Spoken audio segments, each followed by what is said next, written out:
Na lição desta semana, vamos prosseguir com o estudo do livro de Gênesis. Vamos agora para Gênesis 4.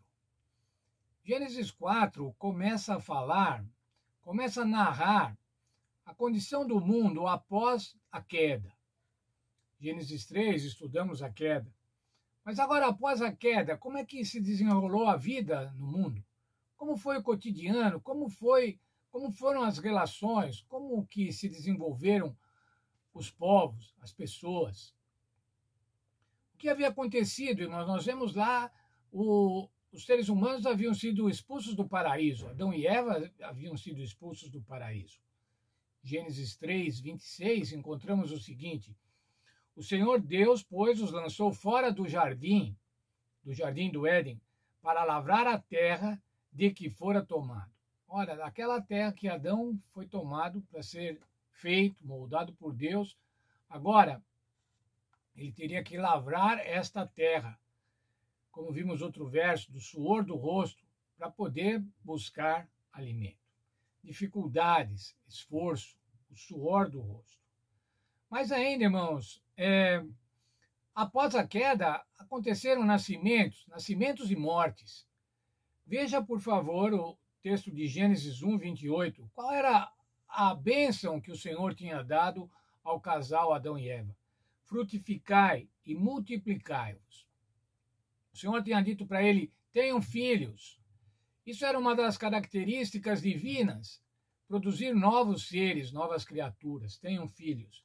E isso mesmo após o pecado se verificou, porque Eva passou a ter filhos e todas as mulheres passaram a ter filhos. Mas também, irmãos, e agora isso não estava no plano original de Deus, passaram a haver mortes. Gênesis 2:17, o Senhor tinha dito assim: certamente morrereis. Se vocês comerem do fruto, vocês vão morrer. Se vocês desobedecerem, se afastarem de mim, forem desleais, vocês vão morrer. Quais os personagens do capítulo 4 de Gênesis? O primeiro personagem que aparece é Caim, irmãos. O primeiro ser nascido neste mundo, nascido a partir de Adão e Eva. E quando ele nasceu, Eva tinha a esperança, ou quase a certeza, eu diria, irmãos, ela estava certa, de que aquele lá era o Salvador prometido, aquele que esmagaria a cabeça da serpente, conforme Gênesis 3:15. Além de Caim, aparece Abel. E agora, irmãos, com esses dois personagens, acontece uma coisa terrível originada pelo mal, e nós vamos estudar melhor isso durante esta semana. Mas Caim matou Abel. Quais motivos levaram Caim a matar Abel? A cometer um fratricídio. O primeiro assassinato nessa terra foi irmão matando irmão. Se ainda hoje, irmãos, nós nos espantamos, nos ofendemos, ficamos tristes, ficamos indignados quando há fratricídios, pensem, irmãos, naquele momento histórico, quando Adão e Eva viram que um de seus filhos havia matado o outro. Outro personagem que aparece é Enoque, filho de Caim, e Lameque, trineto de Caim.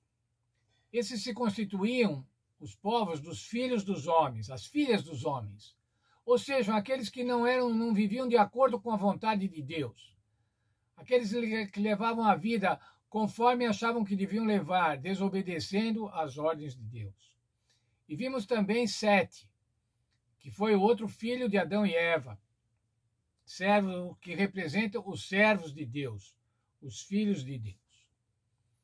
Esse período, irmãos, de Gênesis 4, certamente abrange muitos anos, muitos, mas muitos mesmo, para que fosse possível essa população na terra, para que fosse possível ter povos na terra. Veja, irmãos, naquela época, os seres humanos viviam muitos anos, muitos mesmo. Nós vamos ver ainda isso no estudo do Gênesis. E nesses muitos anos, várias gerações conviviam juntas. E essas gerações se constituíam a população do planeta Terra, que estava se formando e que estava se definindo entre aqueles que faziam a vontade de Deus e os que não faziam a vontade de Deus. Mas o texto da nossa lição, o título da nossa lição é Caim e seu legado. Isso é, qual é a herança de Caim? O que Caim deixou para a humanidade? Qual é